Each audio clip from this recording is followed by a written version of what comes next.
話説咧，我就開始有啲斑嘅，因為咧我就好中意出去曬啦。你睇下啦，有啲手呢啲咧都已經係黑過塊面㗎啦。係啊，因為咧我實在太過中意出去曬。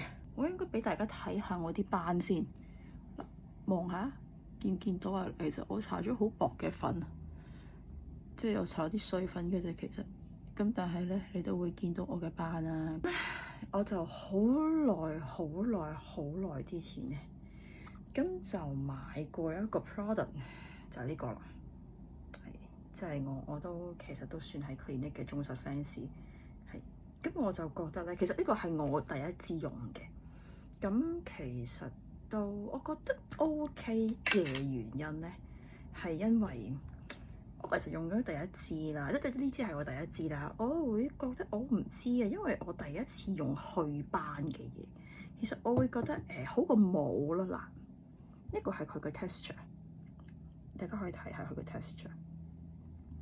咁咧搽嘅時候咧，即係專櫃嘅姐姐就教我，即係咁樣呢啲斑仔啦，咁樣搽上去，有即係有啲色斑咁嘅搽，有啲色斑咁嘅搽，感覺咧係完全係唔立嘅。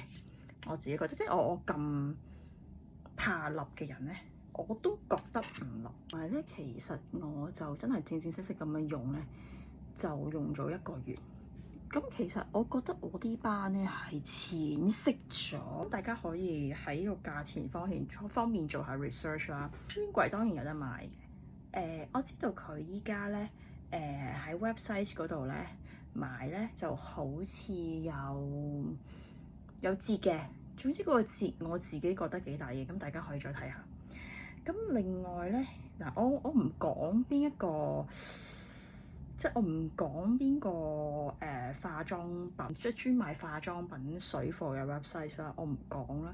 咁但係咧，其實如果你只要去揾呢個 brand， 同埋去揾呢一個咧嗰個 product 嘅名嘅時候咧，其實你就會咧去睇到晒唔同嘅平台所有嘅價錢係做緊幾多錢。咁大家就可以因住你哋覺得嗰個價錢合唔合理啦，嗰個平台個信譽度高唔高啦，咁就可以咧去買啦。